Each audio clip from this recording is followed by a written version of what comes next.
إليه يرد علم الساعة وما تخرج من ثمرة من أكمامها وما تحمل من أنثى ولا تدعو إلا بعلمه ويوم يناديهم أين شركائي قالوا آذنك ما منا من شهيد. اللہ کی طرف قیامت کا علم لٹایا جاتا ہے، اور جو کچھ پھل اپنی اپنی کلیوں میں سے نکلتے ہیں اور جو عورت حمل سے ہوتی ہے اور جتنے بچے اس کے ہوتے ہیں سب کا اللہ ہی کو علم ہے. اور جس دن اللہ انہیں پکار کر فرمائے گا کہ میرے شریک کہاں ہے، تو عرض کریں گے ہم نے تو آپ کو مطلع کر دیا تھا کہ ہم میں سے ان کا کوئی تابع دار نہیں. یہ لوگ اس سے قبل جن کی پرستش کرتے تھے وہ ان سے گم ہو جائیں گے اور یہ خیال کر لیں گے کہ اب ان کے لیے بچنے کی کوئی جگہ نہیں. یہاں قیامت کی تاریخ کے بارے میں بتایا جا رہا ہے. قیامت کی تاریخ کا علم اللہ کے سوا کسی کو نہیں معلوم. جب ہمارے محبوب صلی اللہ علیہ وسلم سے سید الملائکہ حضرت جبرائیل علیہ السلام نے قیامت کے بارے میں پوچھا تو آپ نے جواب دیا، پوچھا جانے والا پوچھنے والے سے زیادہ نہیں جانتا. یعنی آپ بھی نہیں جانتے اور میں بھی نہیں جانتا ہوں. اصل یہ نہیں ہے کہ اس کے بارے میں معلوم ہو، اس کی تاریخ کے آنے کے بارے میں. وہ تو پھر بڑے مزے ہیں کہ موج مستی کرتے ہیں، اپنی مرضی کی زندگی گزارتے ہیں، اس کے آنے سے ایک ماہ پہلے یا ایک سال پہلے نیک بن جائیں گے. ایسا نہیں ہے. اصل یہ ہے کہ آپ اپنے کام کرتے رہیں ہر دن کو آخری سمجھ کے، اور ہر انسان کی موت اس کی قیامت ہی کا پیغام لے کے آتی ہے، کیونکہ اس کی قیامت ٹوٹ جاتی ہے، اس کے سارے اپنے بچھڑ جاتے ہیں. اصل یہاں بتانے کا جو کوشش کی گئی وہ کیا ہے کہ آج میدان محشر میں، یعنی جب قیامت آ جائے گی اور میدان محشر کا میدان ہوگا، تمام چھوٹے معبود انہیں نظر نہیں آئیں گے کہ انہیں کچھ فائدہ پہنچائے، اور خود بھی انہیں اس بات کا یقین ہو جائے گا آج اللہ کے عذاب سے نجات کی کوئی صورت نہیں. پھر وہاں پہ وہ دیکھیں گے اور مکر جائیں گے، بھٹک جائیں گے، اور ذلہ دور ہو جائیں گے، بھٹک جائیں گے، گم ہو جائیں گے جن کو وہ پکارتے تھے، اور وہ سمجھ جائیں گے کہ آج بچت کی کوئی راہ ہمارے پاس نہیں. وما اظن الساعۃ قائمہ، انسان بھلائی سے لا يسأم الانسان من دعاء الخیر وان مسّه الشر ويئوس کنود. انسان بھلائی طلب کرنے سے اکتاتا نہیں، اور اگر اسے کوئی برائی پہنچ جائے تو بڑا مایوس اور ناامید ہو جاتا ہے. اگر ہم اسے اس برائی کے بعد جو اسے پہنچ چکی تھی اپنی رحمت کی لذت چکائے تو بڑا ہی اکڑنے لگتا ہے، کہتا ہے کہ اس کا تو میں مستحق تھا ہی اور مجھے قیامت کے آنے کا یقین نہیں، اور اگر میں اپنے رب کے پاس لوٹایا بھی گیا تو بلا شبہ اس کے پاس بھی میرے لیے بہتری ہی ہوگی. یقین مانو ہم کافروں کے ان عملوں سے خبردار کریں گے اور انہیں بدترین عذاب کا مزہ چکھائیں گے. اور جب ہم انسان کو نعمت دیتے ہیں تو منہ پھیر لیتا ہے اور کروٹ بدل لیتا ہے، اور جب اسے برائی پہنچتی ہے تو لمبی چوڑی دعائیں مانگنے لگتا ہے. اب گمان پہ چلنے والے لوگ ہوتے ہیں. یقین جیسے ہمارے کافی لوگوں کو یقین ہے، لیکن گمان میں ہے کہ ابھی وقت ہے، ابھی جوان ہوں، ابھی یہ کر لوں، ابھی بڑا ٹائم ہے، شاید مرنے سے پہلے موقع مل جائے گا. تو ایسا نہیں. یقین ایک الگ چیز ہے اور گمان بالکل ایک الگ چیز ہے. جس چیز کا یقین ہے نا، مثلا میں ہمیشہ مثال سے کہتی ہوتی ہوں کہ بجلی کی ننگی تار ہے، پیچھے سے وہ جڑی ہوئی ہے، آپ کو ہاتھ میں پکڑ لیں آپ نہیں مریں گی، کرنٹ نہیں ہے، آپ کسی صورت نہیں پکڑیں گی. آپ کا پورا یقین کامل ہے کہ یہ کرنٹ مجھے لگے گا اور میں اس وقت تک نہیں مجھے چھوڑے گا جب تک کہ میری جان نہ نکل جائے. آگ کا الاؤ ہے، اس کو دیکھا ہوا ہے، یقین ہے میں کو اس میں چھلانگ مار دیں آپ کبھی بھی نہیں ماریں گے. آپ کو پتا ہے کہ اس میں چھلانگ لگانے کا رزلٹ کیا نکلتا ہے. اسے کہتے ہیں یقین. جنہیں آخرت کا یقین ہوتا ہے ان کی یہ زندگیاں نہیں ہوتی جس طرح آج کل کے مسلمانوں کی زندگیاں. گمان ہے، حسن ظن ہے، اور یہ بھی ہے کہ ہاں بالکل آئے گی قیامت، اور یہ بھی ہے کہ مجھے تو نہیں پکڑا جائے گا، شاید وہ دوسرے کافروں کے لیے آئے گی. تو یہاں پہ انسان کا بتایا گیا انسان اچھی دعاؤں سے اکتاتا نہیں، مال و دولت اور صحت اور عافیت کہتا خوب ملے اور زیادہ ملے اور ملتا ہی رہے. لیکن کبھی اللہ تعالیٰ اس کو کسی آزمائش میں ڈالتا ہے، کوئی فقر و فاقہ ڈال دیتا ہے، کوئی ناگہانی آفات آ جاتی ہے تو اتنا اداس ہو جاتا ہے، اس قدر مایوس ہو جاتا ہے جیسے اب کبھی فراغی کے ایام اور راحت کا زمانہ سے میسر ہی نہیں آئے گا. سو فراغی پہ ہوشیار رہنا چاہیے. اگر کسی بلا یا فقر و فاقہ کے بعد اسے فراغی کے ایام اور زندگانی کے آرام مل جائیں تو پھولا نہیں سماتا اور اکڑ کے کہتا ہے پھرتا ہے کہ میں ان خوشیوں اور فراغیوں کا حقدار ہوں, میں ڈیزرو کرتا ہوں, میں لائق ہی بہت ہوں, میں قابل ہی بہت ہوں, میری پہنچ ہی بہت ہے. اللہ کو بھول جاتا ہے, پھر مال و دولت پر اتنا اکڑتا ہے کہ قیامت ہی کا انکار کر بیٹھتا ہے. اس کے لیے دولت اور ثروت اور راحت اور وسعت کفر کا سبب بن جاتی ہے. اور میں ہمیشہ کہتی ہوں ایک تو زبان کال سے ہوتا ہے نا کہ میں نہیں مانتا قیامت کو, ایک زبان حال سے بھی ہوتا ہے. ہم دل سے بھی مانتے ہیں, زبان سے بھی کہتے ہیں, لیکن ہماری زندگیاں ایسے لگتا ہے کہ جیسے مرنا ہے ہی نہیں, قیامت آنی نہیں, اور مرنے کے بعد جی اٹھنا ہی نہیں. آپ فرما دیجیے ذرا یہ تو بتاؤ کہ یہ قرآن اللہ کی طرف سے ہو پھر تم اس کا انکار کرو تو اس سے بڑھ کر گمراہ کون ہوگا جو مخالفت کی وجہ سے حق سے دور جا پڑے. جلدی ہم انہیں اپنی نشانیاں دنیا میں بھی دکھائیں گے اور ان کی ذاتوں میں بھی, یہاں تک کہ ان کے لیے بات ظاہر ہو جائے کہ حق یہی ہے کہ آپ کے رب کا ہر چیز سے آگاہ ہونا کافی نہیں. سنو یہ لوگ اپنے رب کی ملاقات سے شک میں, یقین مانو اللہ ہر چیز کو گھیرے ہوئے ہے. یہاں پہ صداقت قرآن کے دلائل ہیں, یعنی قرآن عظیم کی صداقت کے دلائل ہم انہیں دنیا میں ان کے ماحول اور آس پاس کی بستیوں میں بھی دکھائیں گے.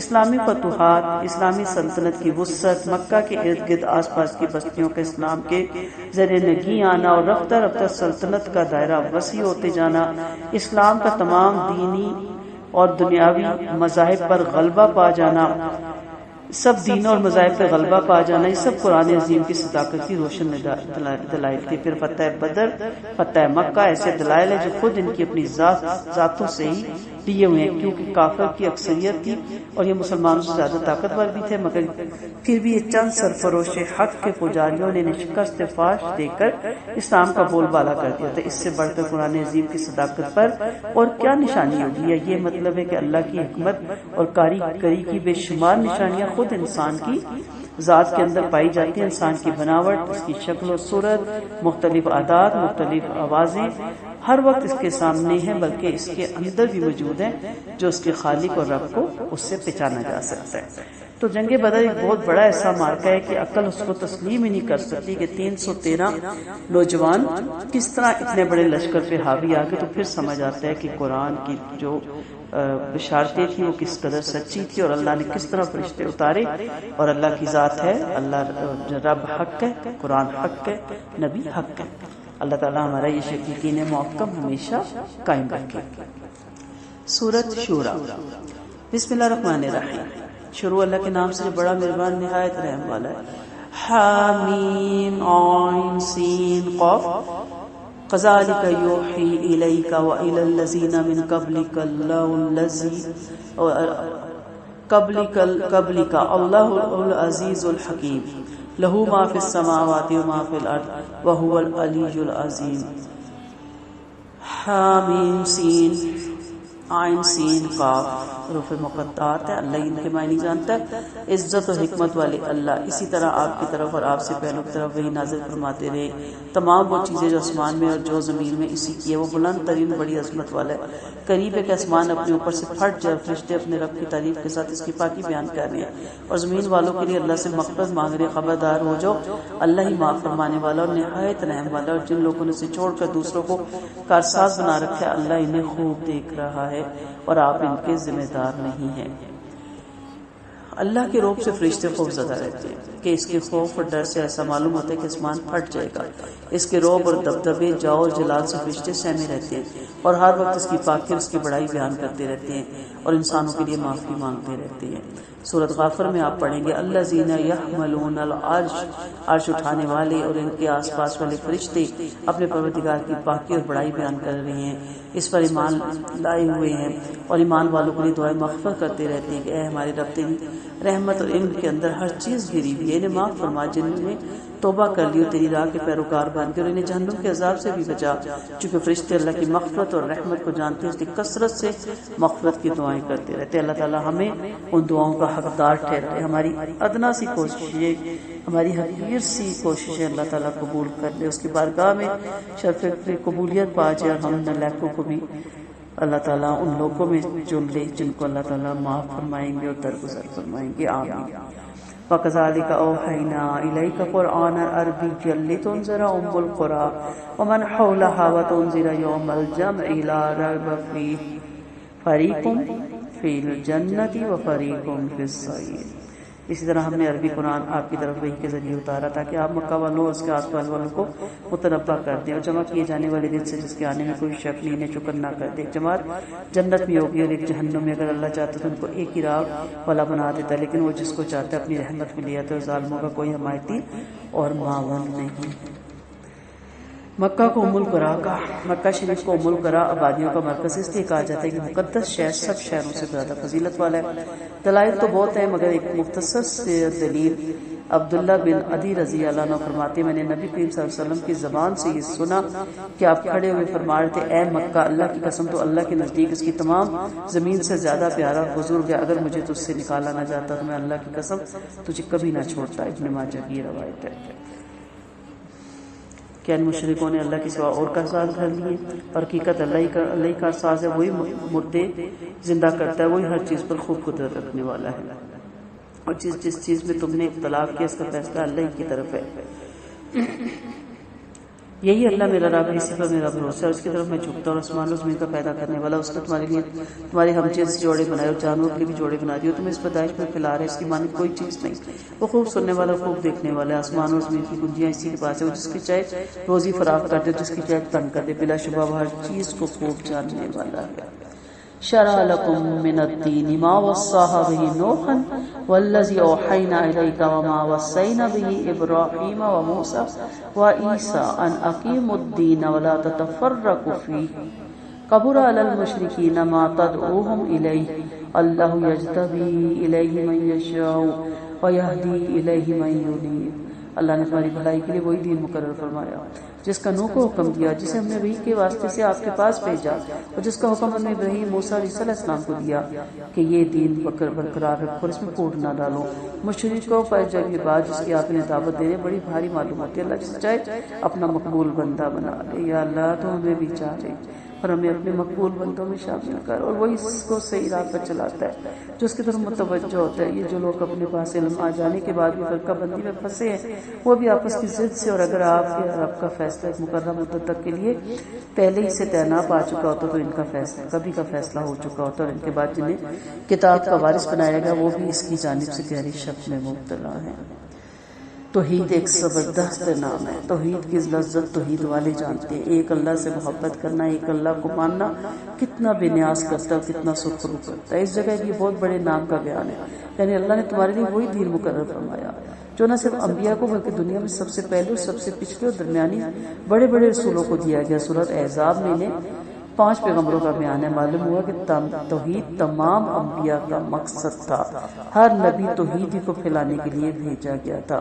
یعنی اللہ کا شکر ادا کریں جو توحید پہ ہے، اور جو شریعت کو فالو کرتا ہے وہ اسی دین پر ہے جو اللہ نے اپنے انبیاء کے ذریعے بھیجا۔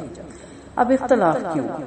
اختلاف حق آ جانے، حجت قائم ہو جانے کے بعد بھی ضد اور بحث سے پیدا ہوتے ہیں۔ جب انسان کو ضد لگ جاتی ہے نا کسی سے، جیسے شیطان کو لگ گئی تھی آدم علیہ السلام سے، تو وہ پھر بحث میں پڑ گیا اور اڑ گیا تھا۔ زندگی میں کبھی حسد اور ضد میں نہ پڑے، تکبر میں نہ پڑے، اور ہمیشہ وسعت رکھیں کہ آپ جب کوئی آپ کو ملے گا، آپ قرآن و سنت پہ اس کو پرکھیں، آپ کو لگتا ہے کہ قرآن و سنت کے مطابق ہے تو اس کو فوراً لے لیں۔ تو بحث سے پیدا ہوتا ہے کہ حساب و کتاب کے لیے قیامت کا دن پہلے سے تنا کیا جا چکا ہوتا ہے، تو ان ظالموں کے ہر برے عمل کی سزا انہیں فوراً مل جاتی ہے۔ کہ اللہ کے لیے سزا دینا ممکن نہیں ہے؟ کیا نبی کو ستایا جا رہا تھا یا آج کے دور میں اس کے ماننے والوں پہ عذاب ٹوٹتے ہیں، تو کیا ان کو سزا دینا عذاب دینے والوں کو مشکل ہے؟ اللہ کے لیے ایسا نہیں ہے، ناممکن بھی نہیں ہے، مشکل بھی نہیں ہے، نعوذ باللہ۔ لیکن اللہ تعالیٰ کا ایک طریقہ کار ہے، ایک حکمتیں ہیں اس کی کہ اس نے ایک زندگی بنائی، پھر اس کا ایک وقت مقرر کیا اور اس میں اختیار اور ارادہ دیا اور شر اور خیر سامنے رکھ دیا۔ جو کوشش کر کے جانچ پڑتال کر کے شر سے بچ کے خیر کی طرف آئے گا وہ کامیاب ہوگا، لیکن جو شک و شباب میں پڑا رہا یا تقلید کرتا رہا اور اپنے آباء و اجداد کے دین پہ ہی اڑا رہا، یا اس نے ضد کی وجہ سے کسی اور دوسرے کی حق کو قبول نہ کیا، تو پھر اس کا ٹھکانہ جہنم ہوگا۔ فَلِذَلِكَ فَادْعُ فَاسْتَقِمْ كَمَا أُمِرْتَ وَلَا تَتَّبِعْ أَهْوَاءَهُمْ۔ آپ لوگوں کو یہ دعوت دیتے رہیں اور جس طرح آپ کو حکم ہے اسی پر جمے رہیں، ان کی خواہشوں کی پیروی نہ کریں۔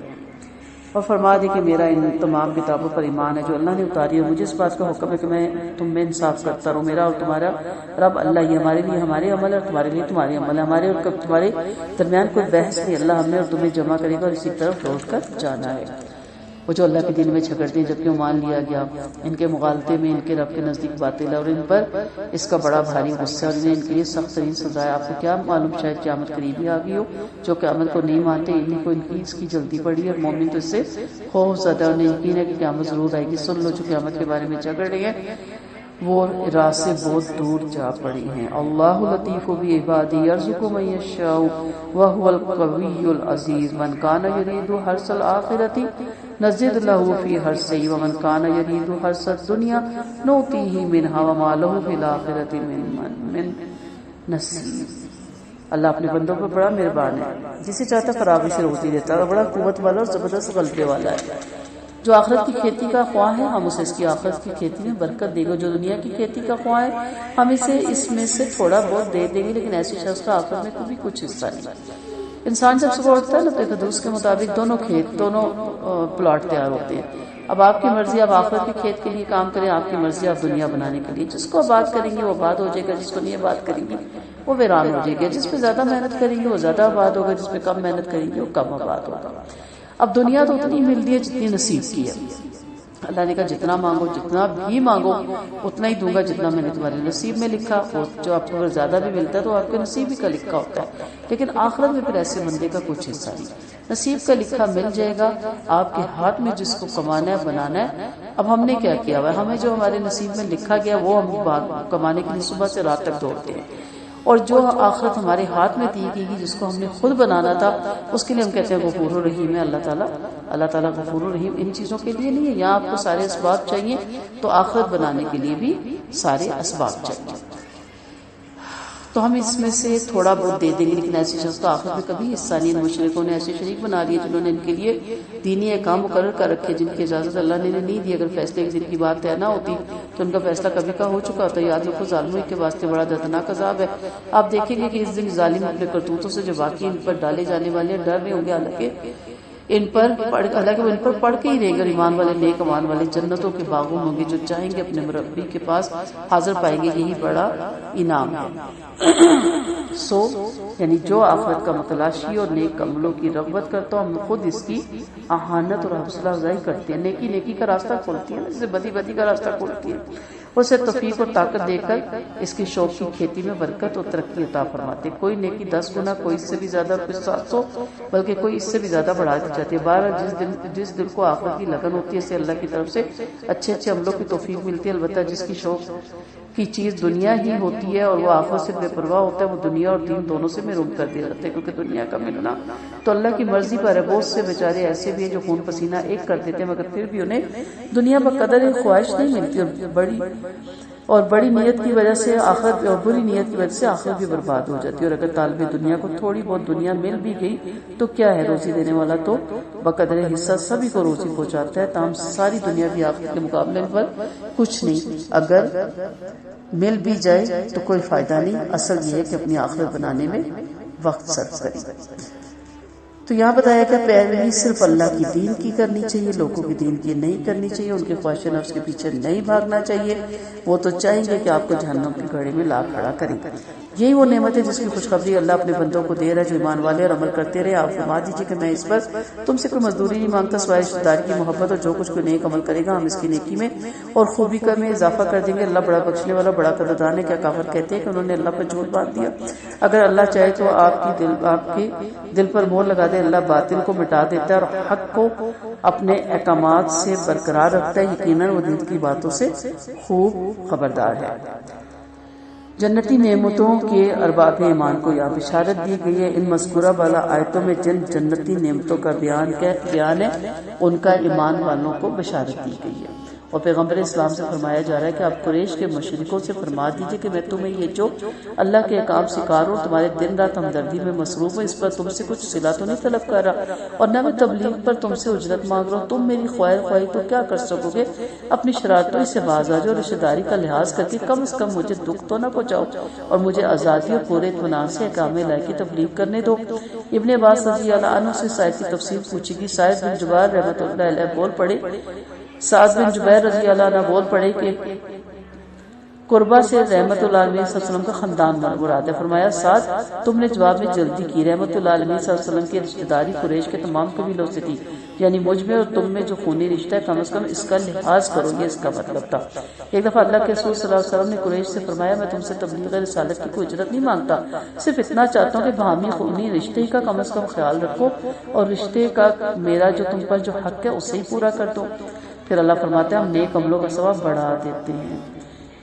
اللہ تعالیٰ ہمیں نیک عمل کرنے کی توفیق عطا فرمائے۔ وہی اپنے بندوں کی توبہ قبول کرنے والا اور برائیوں کو مٹانے والا، تم جو کچھ کرتے ہو سب اسے معلوم ہے، وہ ایمان والوں اور نیک عمل والوں کی دعائیں قبول فرماتے ہیں، انہیں اپنے فضل سے اور مزید عطا فرماتا ہے۔ اور کافروں کے لیے بڑا سخت عذاب ہے، اگر اللہ اپنے تمام بندوں کو بافراغ روزی عطا فرماتا ہے تو دنیا میں ادھم مچا دیتے، لیکن وہ ایک اندازے سے جس قدر چاہتا ہے روزی اتارتا ہے اور اپنے بندوں سے خوب بگائے اور انہیں خوب دیکھ رہا ہے۔ وہی ہے جو لوگوں کے مایوس ہو جانے کے بعد بارش اتارتا ہے اور اپنی رحمت منتشر فرما دیتا ہے، اور وہی کام بنانے والا اور لائق تعریف ہے۔ توبہ کا بیان ہے یہاں پہ، یعنی اللہ اپنے بندوں پر بڑا مہربان ہے، اگر کوئی بڑے سے بڑا مجرم اپنے جرم سے باز آ جائے تو اس کی بارگاہ میں اشک ندامت کا ایک قطرہ بہا دے اور خلوص توبہ کر لے تو اپنی مہربانی سے اس کی گناہ معاف فرما دیتا ہے اور انہیں چھپا لیتا ہے، پھر اپنے فضل و کرم سے اسے مزید عطا فرماتا ہے۔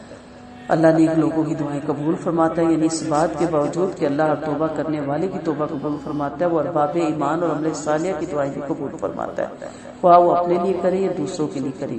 ایک موقع پر ملک شام میں مسلمان جانباز مجاہدوں کے سامنے معاذ رضی اللہ عنہ نے ایک پرجوش تقریر فرمائی جس میں بیان کیا کہ تم ایمان کی دولت سے مالا مال ہو اور جنتی ہو، مجھے امید ہے کہ تمہارے یہ قیدی بھی عجب نہیں جنت میں چلے جائیں گے، کیونکہ جب ان میں سے کوئی قیدی تمہارا کوئی کام یا کوئی خدمت انجام دیتا ہے تم خوش ہو کر اس دعا دیتے ہو اور کہتے ہو اللہ تجھ پہ رحم فرمائے، اللہ تجھے برکت عطا فرمائے۔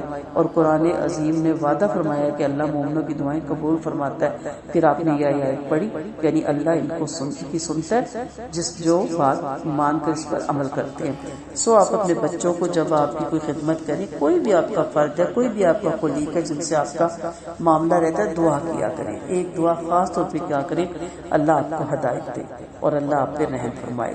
زبانوں پہ چڑھا لیں، ہیلو ہائی چھوڑیں، تھینکس ویکس کرنا چھوڑیں، یہ لفظ چڑھا لیں ہر بات پہ جزاک اللہ خیرا کثیرا فی الدنیا والآخرہ، اور ہر بات پہ کہ آپ کا شکریہ، اللہ آپ کو ہدایت دے، اللہ آپ پہ کرم کرے، اللہ آپ کو خوش رکھے، کوئی پانی پلا دے اللہ آپ کو حوض کوثر کا پانی نصیب کرے۔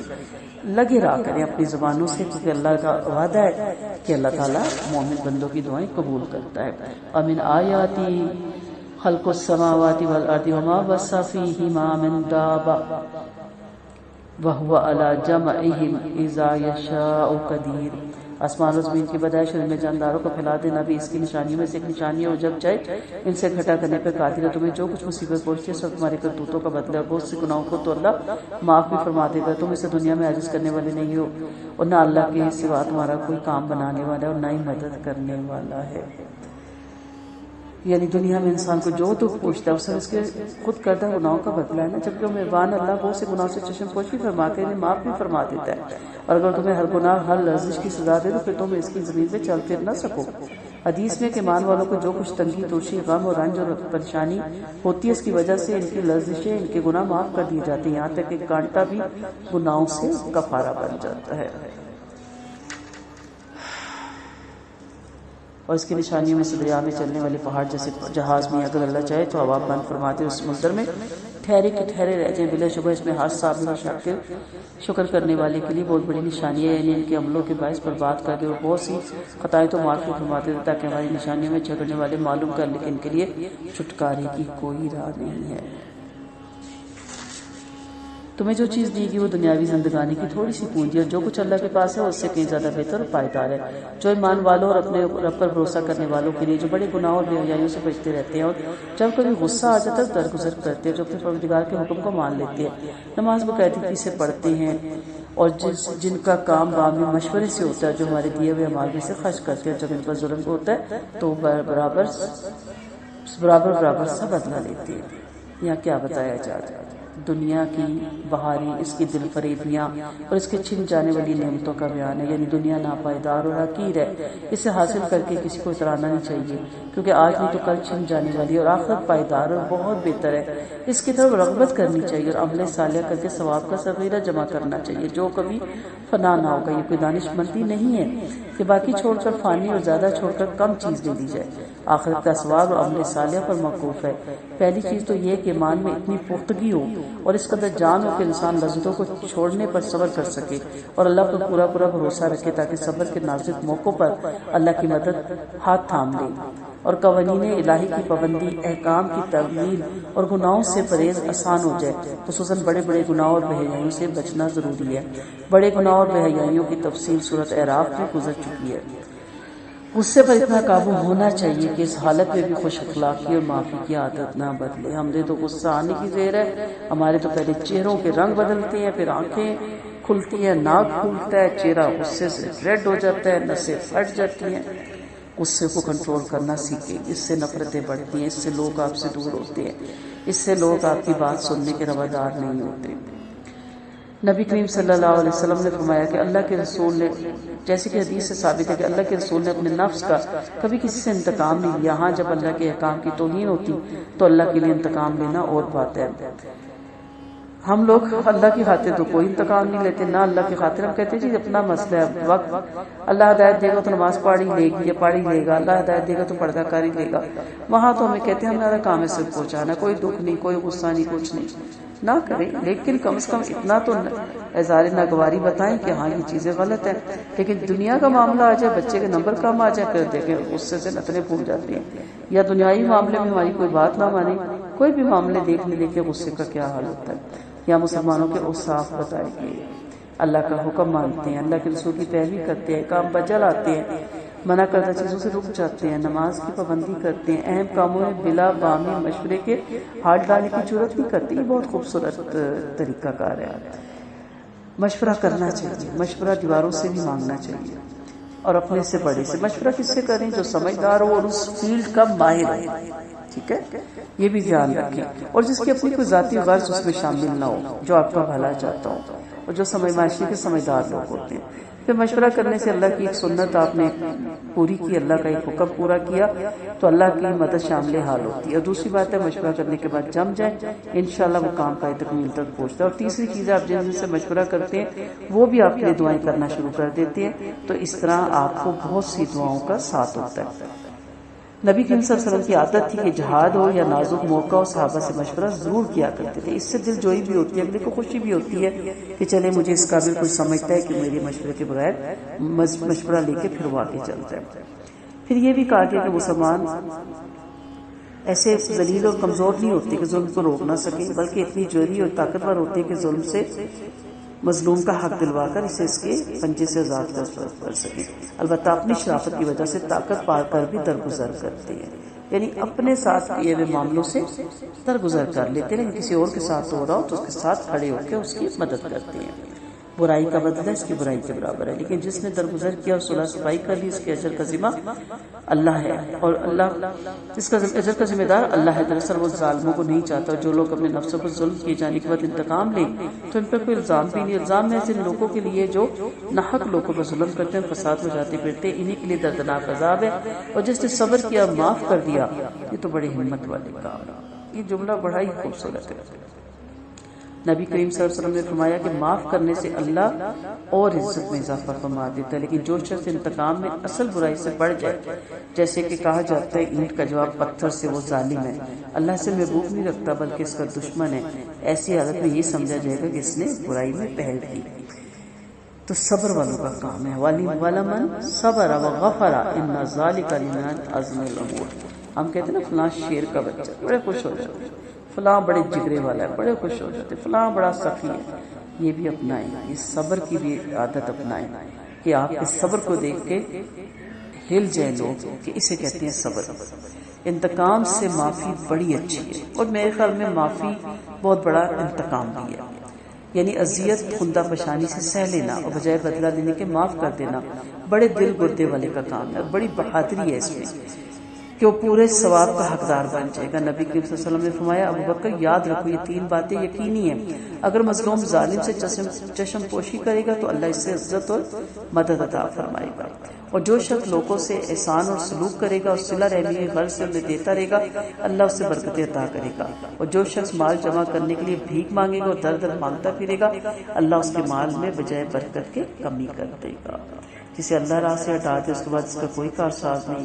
آپ ظالموں کو دیکھیں گے جب وہ عذاب کا مشاہدہ کریں گے تو کہیں گے کیا یہ دنیا میں واپس لوٹنے کی بھی کوئی صورت ہے؟ آپ انہیں دیکھیں گے وہ جہنم کے پاس لائے جائیں گے اور ذلت کے مارے جھکے ہوئے ہوں گے اور نگاہوں سے دیکھ رہے ہوں گے۔ مومن کہے گا حقیقت میں یہ لوگ گھاٹے والے ہیں جنہوں نے آج قیامت کے دن خود کو اور اپنے اہل و عیال کو خسارے میں ڈالا۔ خبردار ہو جاؤ ظالم بلا شبہ ہمیشگی والے عذاب میں رہیں گے، ان کا کوئی حمایتی نہیں جو اللہ کے علاوہ ان کی حمایت کرے، جس سے اللہ راہ سے ہٹا دے اس کے لیے کوئی راہ ہے ہی نہیں، اس کا کوئی راہ ہو ہی نہیں سکتی۔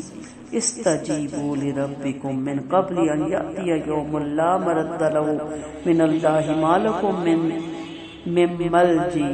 ملجأ یومئذ وما لکم من نکیر۔ تم اللہ کا حکم مان لو قبل اس کے کہ وہ دن آ پہنچے جس کا اللہ کی طرف سے ہٹنا نہ ہوگا، اور اس دن تمہارے لیے نہ کوئی پناہ گاہ ہوگی اور نہ تم چھپ سکو گے۔ اگر یہ رخ پھیر لے تو ہم نے ان کو آپ پر نگہبان بنا کر نہیں مبعوث کیا، آپ کے ذمہ تمہیں تبلیغ کرنا ہے، اور جب ہم کسی کو اپنی رحمت سے لذت اشنا کرتے ہیں تو اس پر اترانے لگتا ہے، اور اگر ہم اپنے عملوں کی وجہ سے کسی مصیبت کا اس کو شکار کرتے ہیں تو ناشکری کرنے لگ جاتا ہے۔ بلا شبہ انسان بڑا ہی ناشکرا ہے۔ سو قیامت سے پہلے نیک عمل کر لیں۔